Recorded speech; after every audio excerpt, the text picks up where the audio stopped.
Bonsoir à tous et bienvenue. Vous êtes sur la panafricaine du sport et de la culture, 6TV. Question de sport. Aujourd'hui, nous allons parler de Maracana, pas du grand stade que vous connaissez du côté du Brésil, mais de la discipline sportive. Nous allons notamment évoquer la genèse du Maracana, son organisation, son avènement en République de Guinée, la vulgarisation de cette discipline, la Coupe d'Afrique des Nations que la Guinée va accueillir en cette année 2019. Bref, tout va y passer. Et pour évoquer tous ces sujets, nous recevons pour vous aujourd'hui le président de l'association de Maracana de Guinée, M. Keita Ibrahima Souri, est notre invité.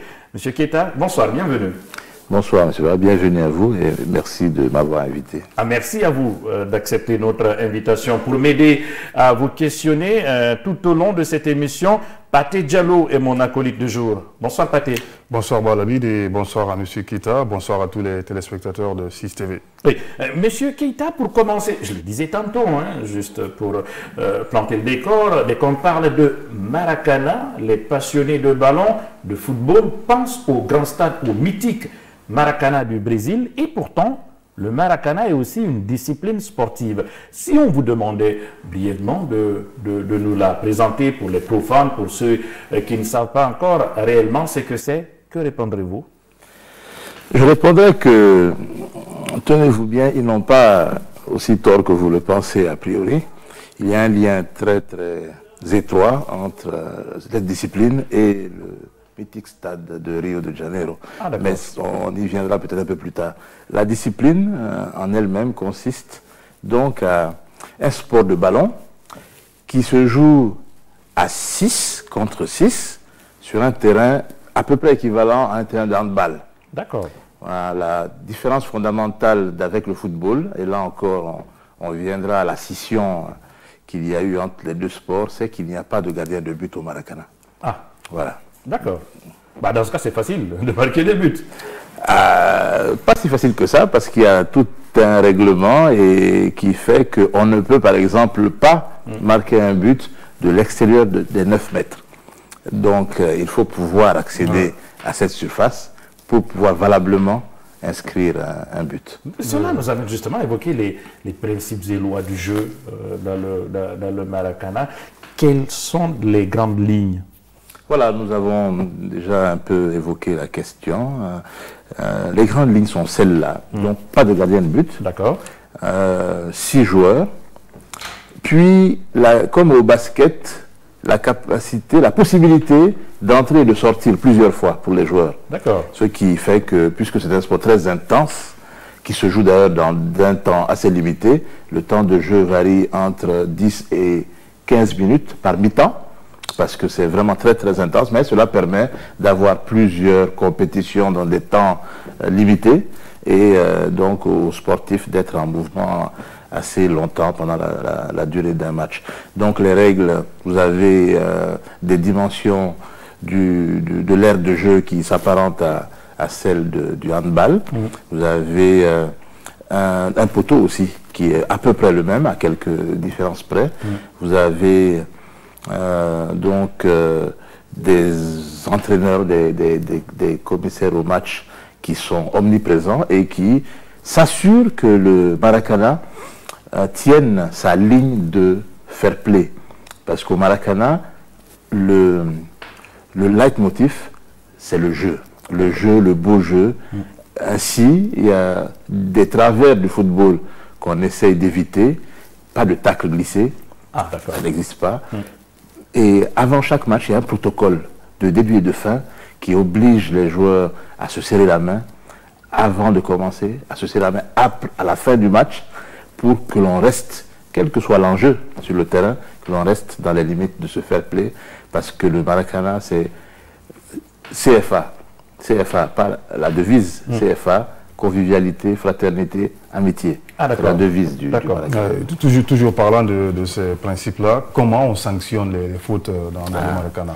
Très bien. Donc il y a toute une panoplie, évidemment, de sanctions pour maintenir la discipline, vous imaginez bien, qui partent de l'avertissement jusqu'à la suspension provisoire.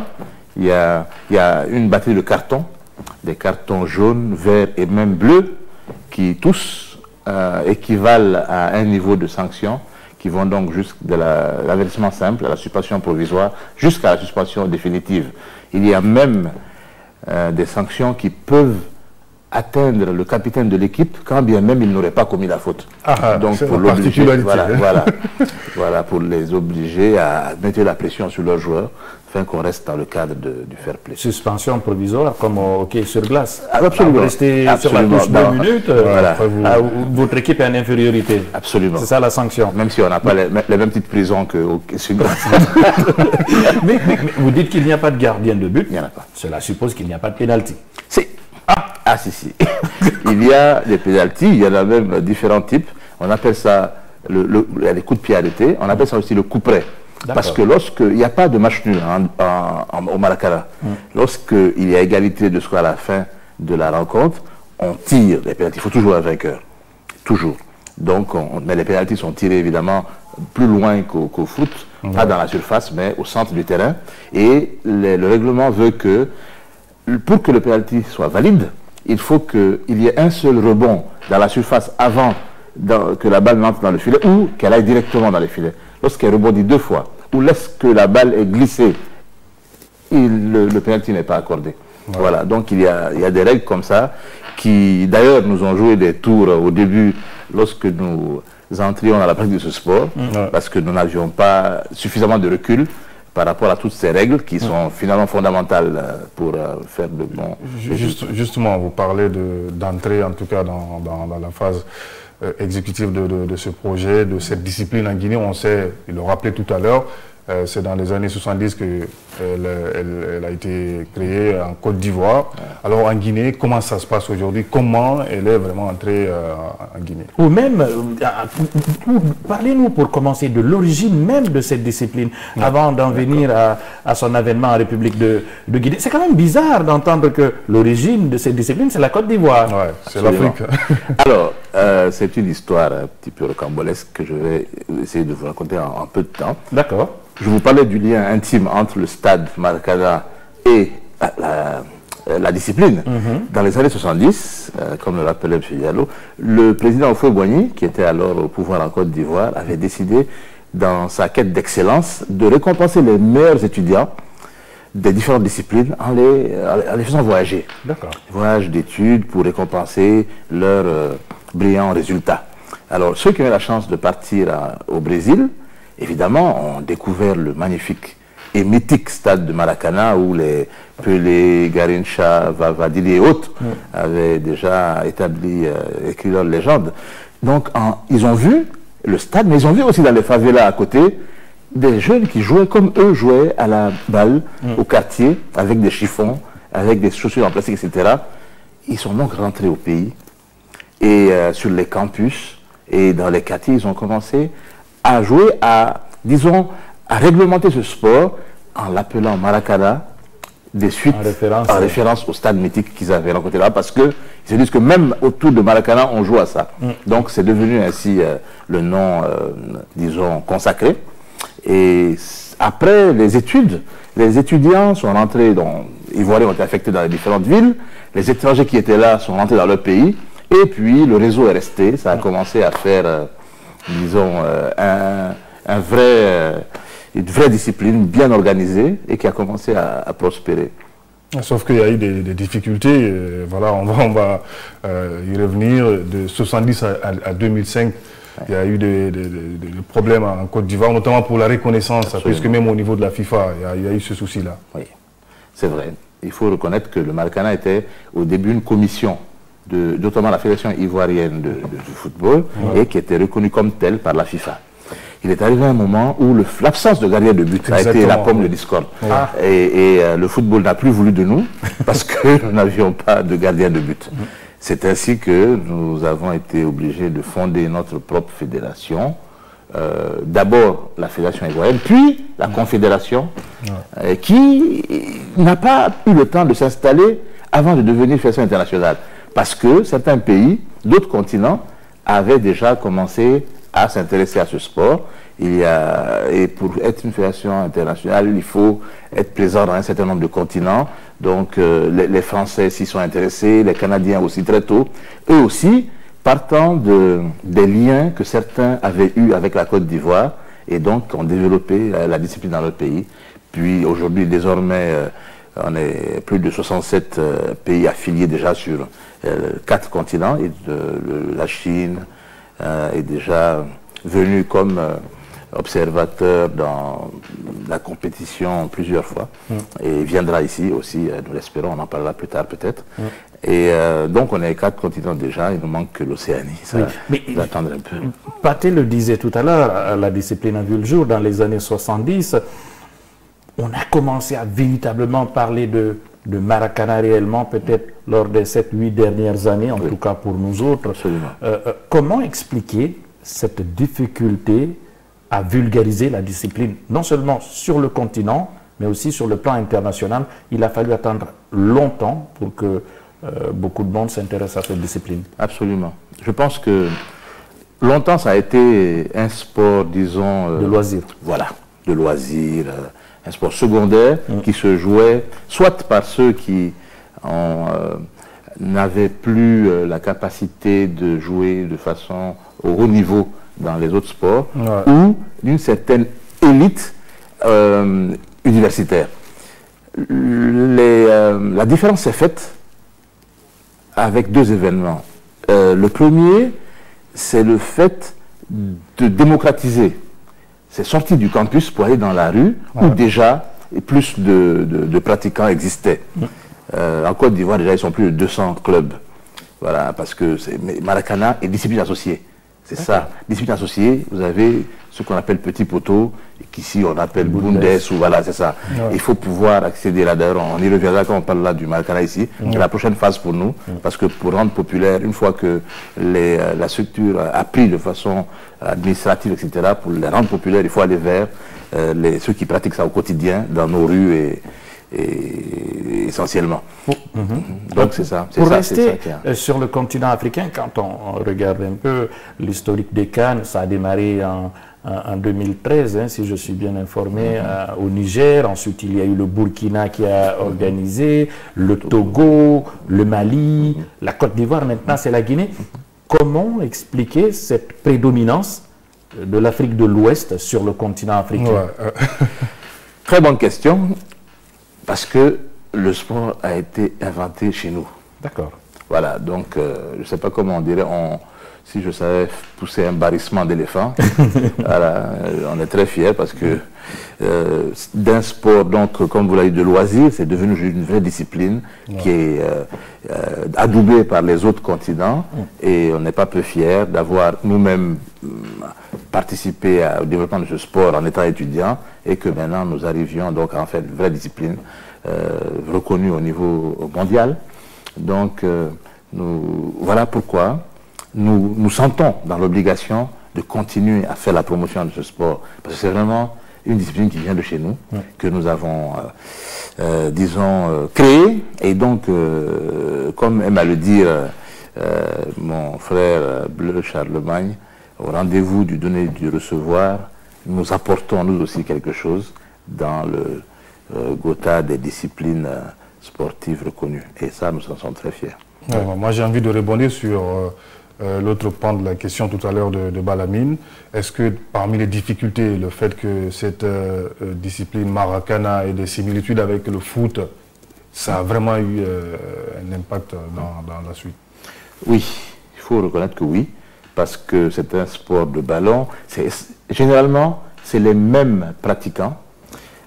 Donc, aujourd'hui, ceux qui arrivaient à nous rapprocher, on a pu faire et on a pu établir que le Maracana, exactement, le Maracana n'est pas un concurrent au football, c'est plutôt un complément. Au niveau international déjà, la CAN, pour le moment, n'organise la compétition que dans 2 catégories. La catégorie senior et super senior. Ça, c'est vraiment pour laisser le temps de faire la différence entre les deux, ne pas viser les mêmes sportifs, les mêmes passionnés, qui peuvent reporter leur passion sur l'un et l'autre des sports sans qu'ils ne soient en concurrence. Ce qui est le cas d'ailleurs. Parce que si on commence tout de suite à mettre les juniors au niveau international, ça va peut-être faire ça va ponctionner, voilà, ça va ponctionner des footballeurs qui potentiellement peuvent nous servir dans nos clubs, dans nos championnats, dans nos équipes nationales. Justement, est-ce que cela ne constitue pas un frein vraiment au développement, au progrès de cette discipline-là? Le sport, c'est quand même la jeunesse. Absolument. Au niveau national, nous organiserons des compétitions chez les plus jeunes. Évidemment, pour leur donner la chance de aussi pratiquer et de choisir, ou même de cumuler les deux. Beaucoup de jeunes, jusqu'à un âge avancé, pratiquent plusieurs sports. Le basket, le volley, le foot, l'athlétisme des fois. C'est très tard que beaucoup de grands sportifs ont choisi. Parce que le talent, en général, il n'est pas juste sur une seule discipline. Donc, ça va faire un autre choix pour eux de sport qu'ils pourront aussi développer. Et ils pourraient aider la nation dans l'un et l'autre sport, parce que la manière dont nous faisons nos compétitions n'exclut pas que les mêmes joueurs, selon la catégorie, puissent jouer pour l'une ou l'autre des disciplines, si ils en acquièrent les talents spécifiques, et si ils arrivent à en comprendre les règles comme il se doit, et les pratiquer là où il faut, parce que je ne vous dirai pas les quelques couacs qu'on a eu, mais il y a eu pas mal de problèmes avant que nos joueurs commencent à s'adapter à ces règles-là. Dites-nous, les seniors et les super seniors se trouvent dans quelle tranche d'âge? Alors, senior au Maracana, c'est de 35 à 45. D'accord. Voilà. Super senior, c'est de 45 à plus. À plus. Voilà. Au-delà du football, il y a aussi le futsal. Oui, voilà. Il y a le futsal, le big soccer, ça en fait trop. Oui, comment distinguer vraiment tout? Alors, tous ces sports-là sont apparentés au football parce qu'il y a un gardien de but. C'est la différence principale. Le reste, entre ces différentes variantes du foot, c'est l'aire de jeu. Le beach, c'est la plage ou le sable. Et le futsal, c'est le fait que ce soit dans un cadre couvert et le nombre de joueurs. Autrement, il y a un gardien de but dans toutes les difficultés. Alors, parlons du Maracana en Guinée. Parlez-nous de l'avènement de cette discipline. Comment est-elle arrivée en Guinée? Alors, personnellement, je vais souvent en Côte d'Ivoire, puisque j'ai eu la chance d'y vivre un moment. D'accord. Et j'ai des amis avec qui j'ai fait quelques années de fac qui ont continué à s'intéresser au Maracana après l'école. Donc c'est ceux-là que je retrouvais de temps en temps et qui continuaient à jouer dans des clubs et à s'intéresser donc à prendre des rôles dans les fédérations et dans les différentes ligues, et qui m'ont un peu demandé mais pourquoi, au lieu de venir jouer avec eux, je ne lançais pas la discipline pour voir s'il y avait des gens intéressés et connaissaient de promouvoir ensemble la discipline. Il y avait déjà le maître Matos qui avait été choisi par la Fédération internationale pour promouvoir le sport sur 4 ou 5 pays. Maître Matos, l'ancien président du Horéa. Exactement. D'accord. Voilà, donc lorsque j'ai su, je suis venu, j'ai lancé les activités et avec lui, on a pu programmer un certain nombre de choses. Il m'a beaucoup encouragé, même parce que la première activité, évidemment, on a fait quelques tournois rapidement pour se préparer, mais on est allé à Bamako très vite.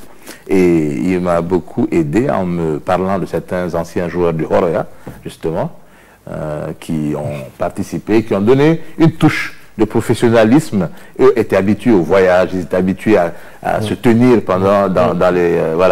dans les compétitions, et ça a aidé ceux qui étaient là et qui sentaient déjà à être prêts à aller à une compétition internationale, alors qu'ils avaient eu très peu de temps pour se préparer, ils n'avaient aucune expérience là-dessus. Donc c'est ça, il y a eu des jeunes très très motivés qui m'ont appuyé, mon secrétaire général l'a déjà reçu plusieurs fois, coach Souma, et d'autres qui passent le plus clair de leur temps, en dehors de leurs activités professionnelles, à suivre les jeunes. C'est des éducateurs. En fait, c'est ceux-là que l'on vise en premier lieu. Ils sont tous les soirs ou tous les matins avec des jeunes. Ils les organisent, ils les aident à grandir. Plusieurs générations de jeunes, ils s'entraînent pour le foot. Mais eux-mêmes ont été des footballeurs, ont encore des qualités de footballeurs et sont dans la tranche d'âge visée.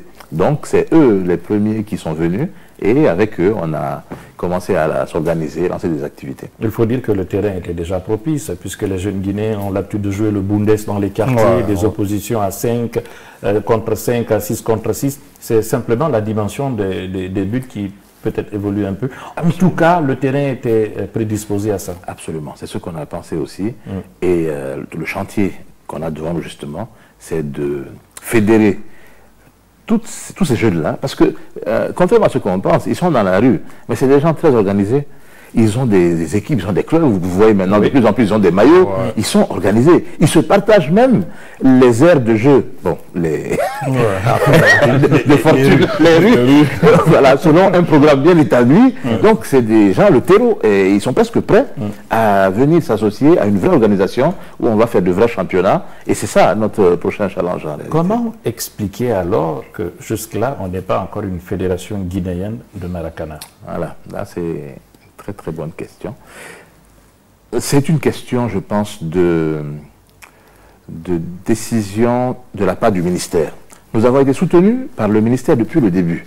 Depuis notre première... parce qu'on a commencé par une formation. Un formateur est venu de la Fédération internationale pour former des arbitres, pour parler de la discipline et pour s'assurer qu'on ait quelques officiels capables de tenir les rencontres. À cette occasion, le ministère des Sports est venu, nous a déjà encouragés.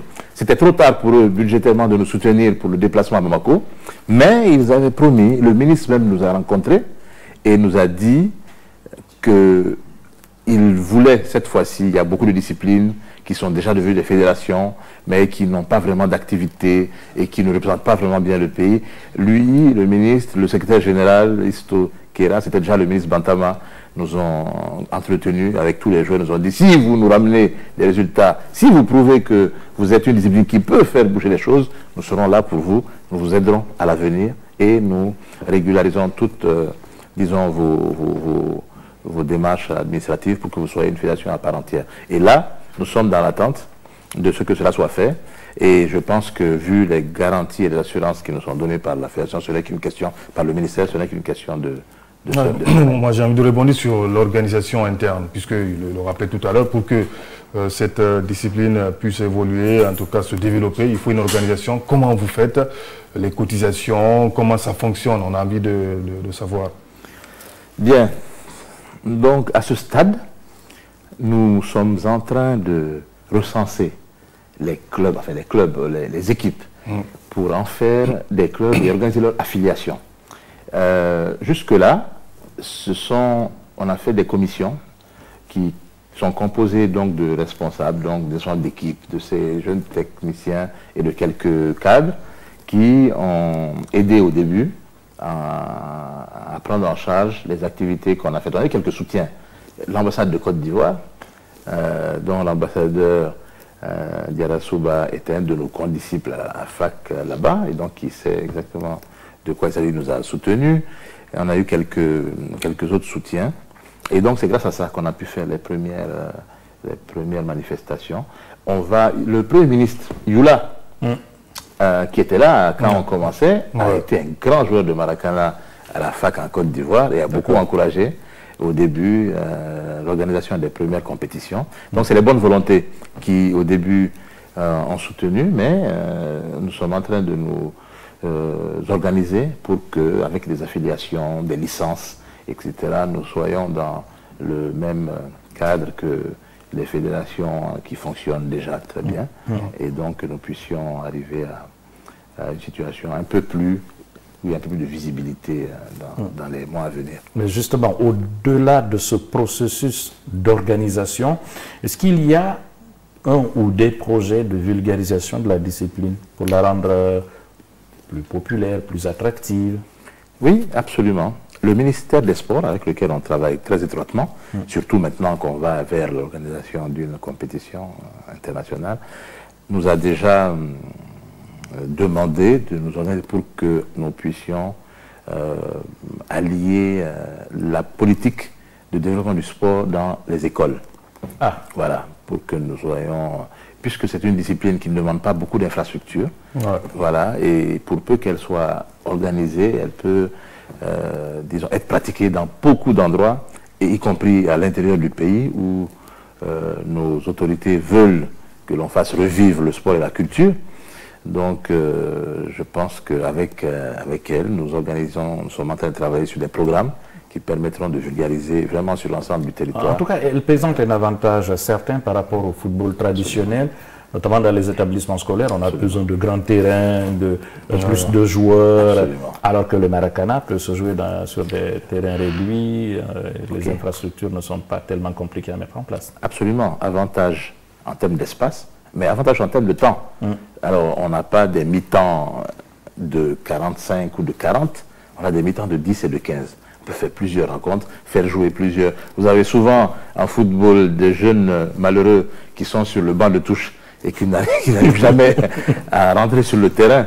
Le Maracana permet une rotation à des équipes telles que il n'y a pas ce genre de frustration et que chacun a le temps de rentrer et de venir s'exprimer physiquement et s'adonner donc à une activité physique qui, on le sait déjà, favorise chez les jeunes des comportements de nature à ce que leur évolution soit plus saine et qui garantisse leur succès scolaire.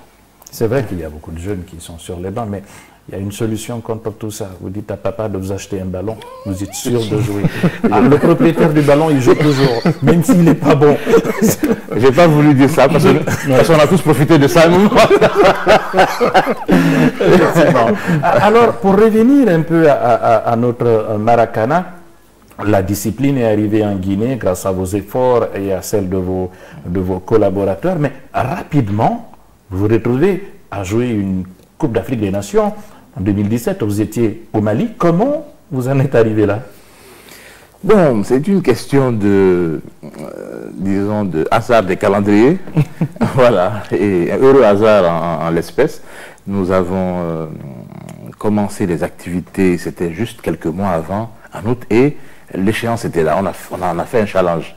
On s'est dit que pour nous montrer à nous-mêmes qu'on était capable de relever un défi, il fallait qu'on soit à Bamako. Et qu'on soit à Bamako, mais pas seulement, mais qu'on n'y soit pas ridicule. C'était ça, le vrai challenge. Donc, on a mis les bouchées doubles, on a rapidement organisé quelques tournois ici pour détecter des joueurs potentiellement aptes à nous représenter. Puis, le Premier ministre que j'ai évoqué tout à l'heure est venu d'ailleurs voir certaines de nos séances.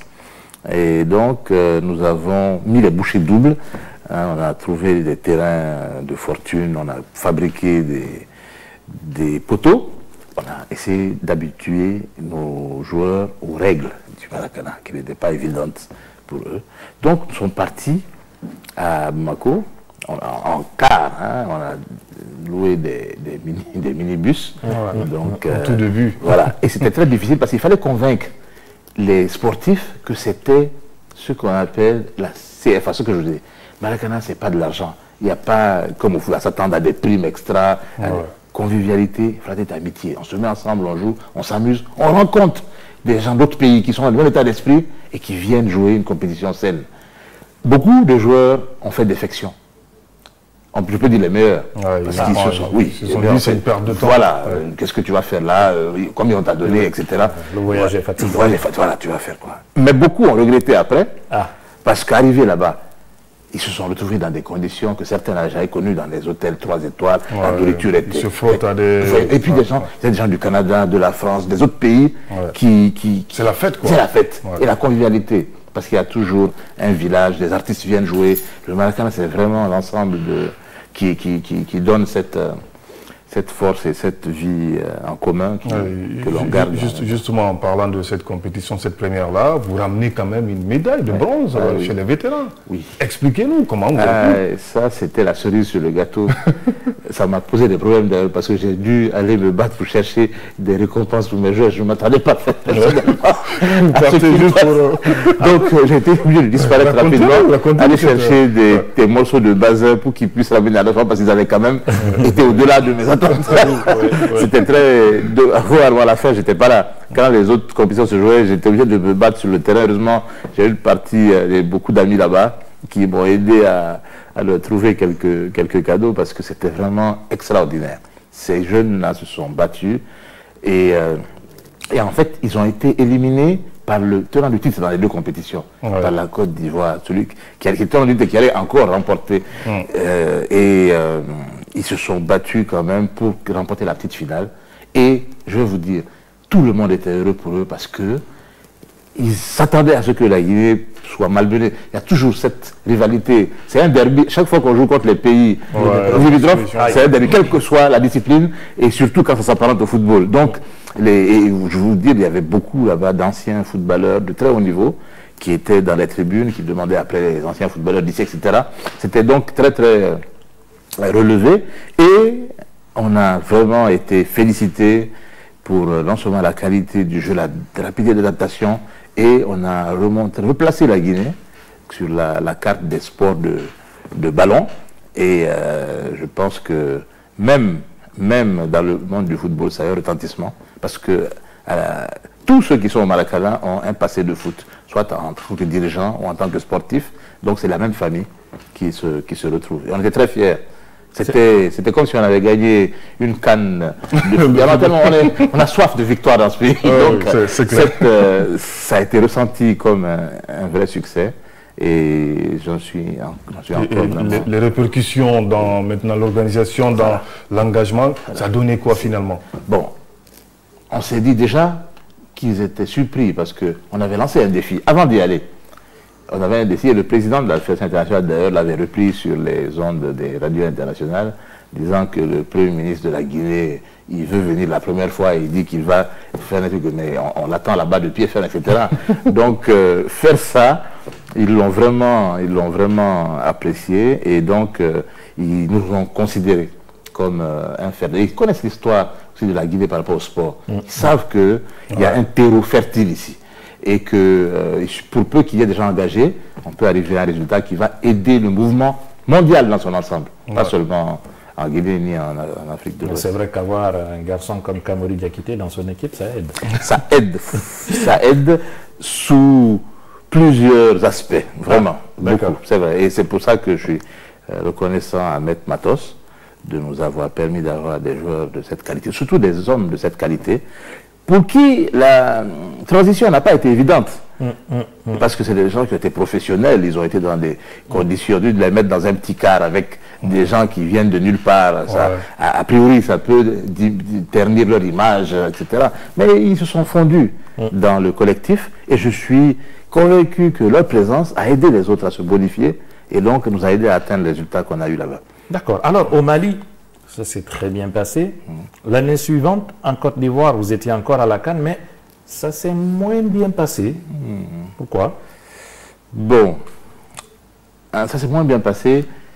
Je ne suis pas tout à fait sûr. Pour notre niveau, atteindre les quarts de finale dans les deux catégories, c'était vraiment un résultat satisfaisant. Évidemment, nous aimerions toujours faire plus, mais cette fois-ci, il y a quelques raisons. J'aime pas trop les excuses, mais cette fois-ci, puisque l'excuse a été partagée par presque l'ensemble des équipes, je vais l'évoquer quand même. Nos joueurs ne savent pas gérer leur physique, leurs efforts. D'accord. Il s'est passé que la programmation a été, disons, concentrée par rapport au Mali, à l'édition précédente, de sorte que les quarts de finale se sont joués le soir des éliminatoires. Ouh là là. Déjà que vous doutez bien que nos joueurs, parmi nos joueurs, beaucoup avaient caché des blessures pour pouvoir être du voyage.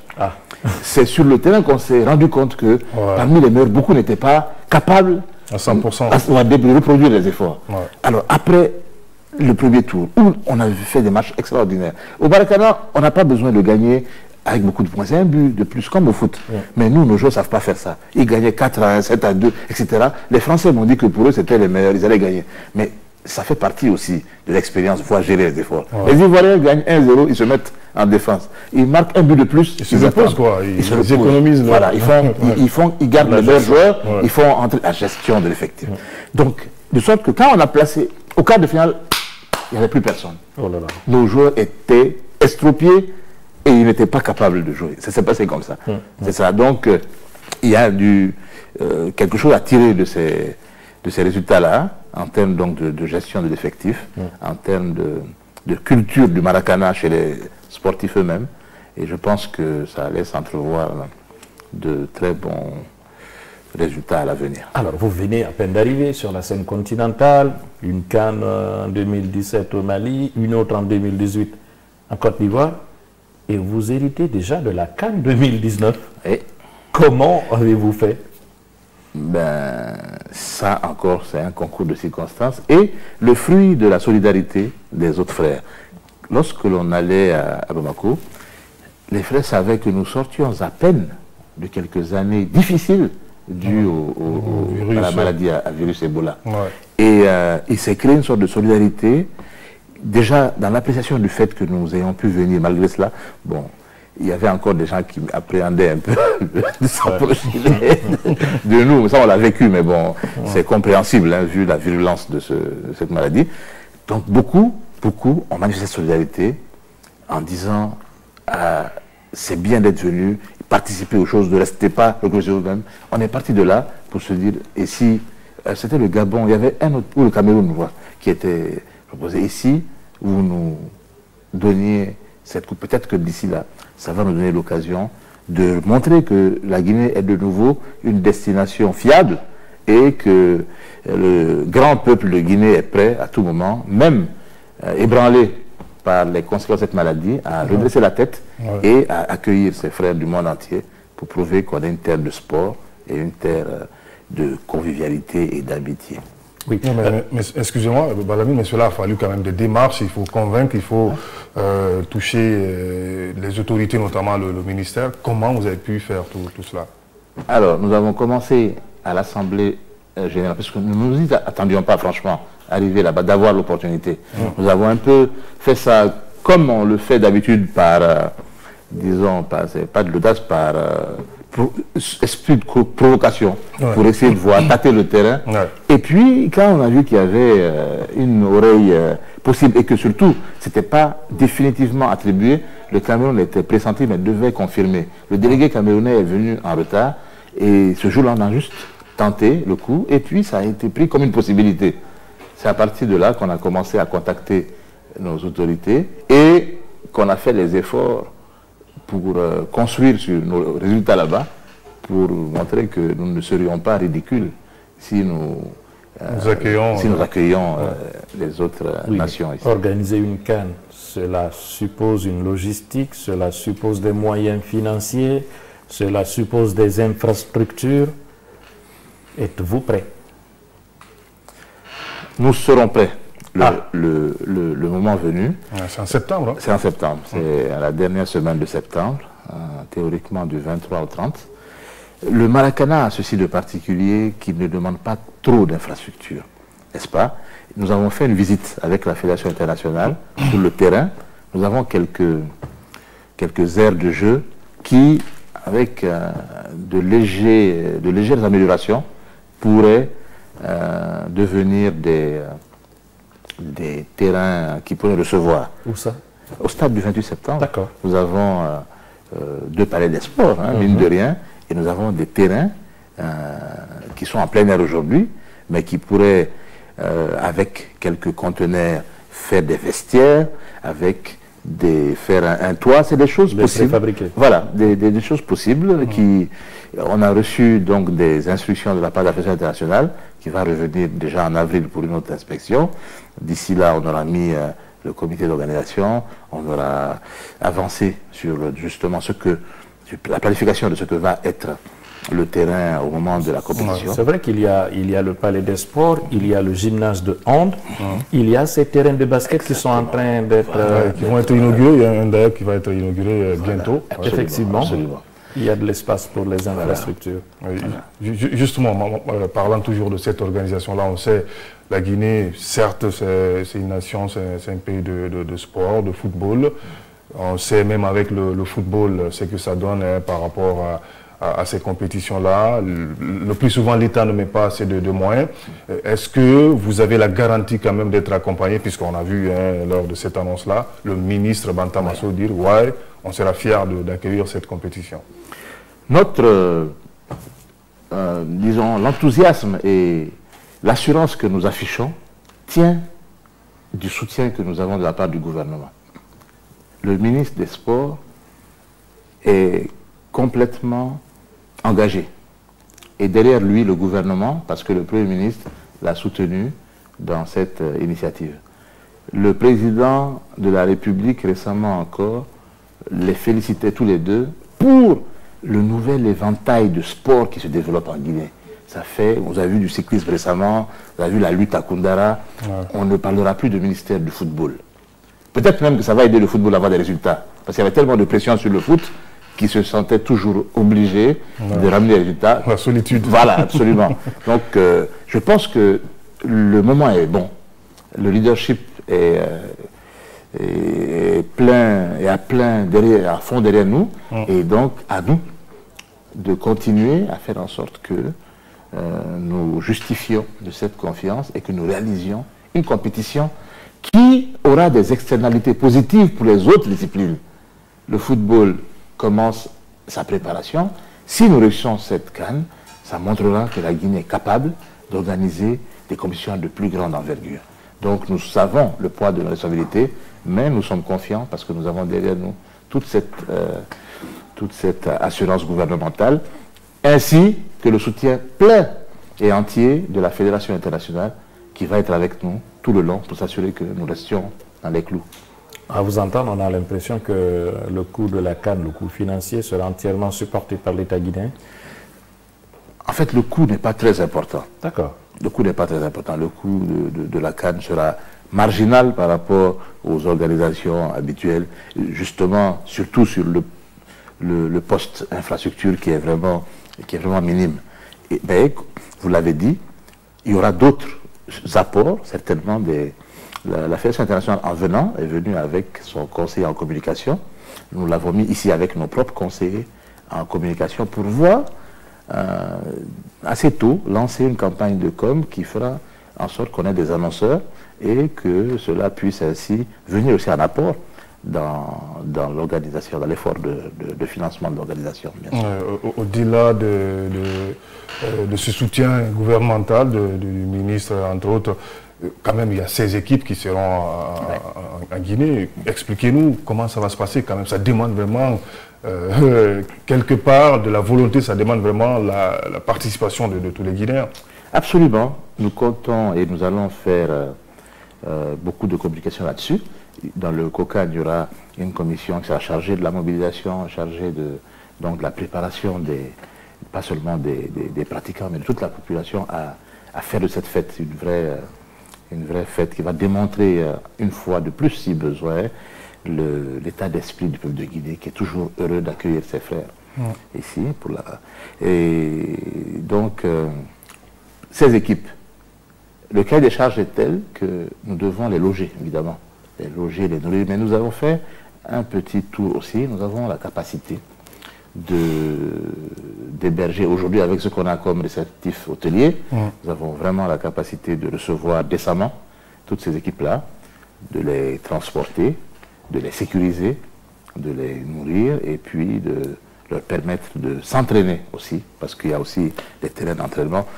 Selon le nombre de terrains qu'on a, on leur a fait visiter aussi les blue zones, d'autres endroits qui pourraient être des lieux de dégagement, qui pourraient aider aussi à contenir un certain nombre d'équipes en termes de terrain d'entraînement. Aussi, mais nous ne sommes pas inquiets là-dessus. Vous le savez, chez nous, ce qui fait souvent défaut, c'est la préparation, c'est la planification, c'est faire les choses à temps. Et ça, c'est notre défi. Et le choix des hommes, choisir des hommes compétents, pas sur une base de complaisance, mais sur une base de réelle compétence, parce qu'on a vu, partout où on est passé, à Bamako, à Abidjan, des gens engagés et compétents. Quand ils gèrent une commission, ils la gèrent de bout en bout, avec responsabilité. Voilà. Justement, moi j'ai envie qu'on s'attelle un peu sur cette organisation. Vous avez parlé des commissions, qui sont dans ces commissions-là, comment ça va se passer, puisque c'est important de le savoir aujourd'hui. Bon, on est juste au début dans les études de faisabilité. Voilà, hier on a eu une première réunion avec le ministre des Sports, avec le ministère des Sports. La semaine dernière, on en a eu une plus grande avec le président de la Fédération internationale et son équipe. Nous avons reçu tous les documents de base sur la création du COCAN, les commissions, nous avons reçu même les fiches de contrôle qu'ils vont appliquer, donc les checklists par rapport aux endroits, au terrain, au niveau d'avancement des différentes activités. Il restera à nous de proposer au ministère qui coordonne l'ensemble, leur proposerons une liste de personnes pour gérer les différentes commissions et ils entérineront. Et à partir de là commencera le travail. Nous avons les autorités financières aussi du ministère qui étaient là et qui elles-mêmes demandent d'aller assez vite pour qu'elles puissent avoir le temps de lancer les procédures nécessaires pour ne pas être pris par le temps. Parce que c'est vrai qu'on a quelques mois, mais si on enlève le mois de carême, les pluies, etc., on est... Effectivement, vous faites bien d'anticiper et de commencer à vous y prendre très tôt. Nous vous souhaitons bonne chance donc pour cette prochaine Coupe d'Afrique des Nations en République de Guinée. C'est au mois de septembre, on l'a dit. Ouais. La CAN Maracana. Pour terminer, M. Keita, dites-nous de façon globale aujourd'hui, quels sont les défis qui restent à relever pour le Maracana sur la scène continentale? Alors, sur la scène continentale, l'essentiel est fait. Nous avons placé la Guinée sur la carte du Maracana mondial. C'est au niveau national que nos défis réels se trouvent. D'accord. Il faut que nous puissions faire tirer du Maracana toutes ses potentialités. Pour l'anecdote, en 2012, j'étais à Londres pour les Jeux Olympiques. Et j'étais un peu avec la délégation ivoirienne. J'ai vu le ministre des Sports qui était jalousé par tous les autres ministres, y compris les grands ministres des mines, de l'énergie, etc., parce qu'il était le chouchou du président qui lui donnait ce qu'il voulait. Pourquoi? Parce qu'au sortir de la crise, il y avait des compétitions de football qui devaient s'organiser, mais qui étaient trop lourdes à organiser. Il a utilisé le Maracana pour rentrer dans toutes les villes, tous les villages et ressouder ainsi les populations. Et ça, c'était un effet qui a vraiment fait du bien à la Côte d'Ivoire. Donc, notre défi à nous, c'est d'entrer justement dans les provinces, dans les régions, dans les communes, pour faire de ce sport un facteur de rassemblement. Le CFA. CFA. Et ainsi, nous ne serons satisfaits que lorsque, disons, nous serons oubliés. Il faut que ce sport soit pris en charge au niveau des régions, des ligues, etc., que en Guinée, on ne pense même pas à la fédération.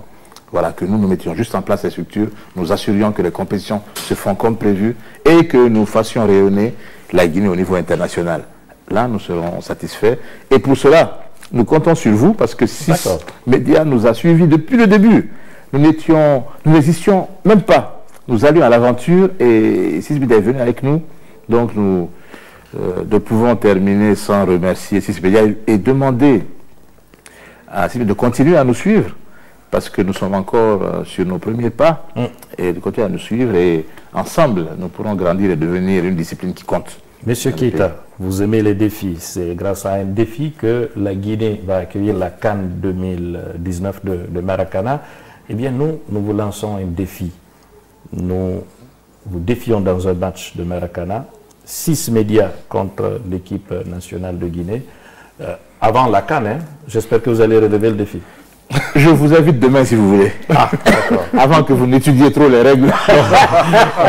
On va laisser le temps à Biram de se rétablir et il revient de maladie. Mais il faut qu'Aboubakri soit dans l'équipe. Ah oui, mais c'est un excellent footballeur. Bien, très bien. Et Hélène aussi. Marie-Hélène, oui, tout à fait.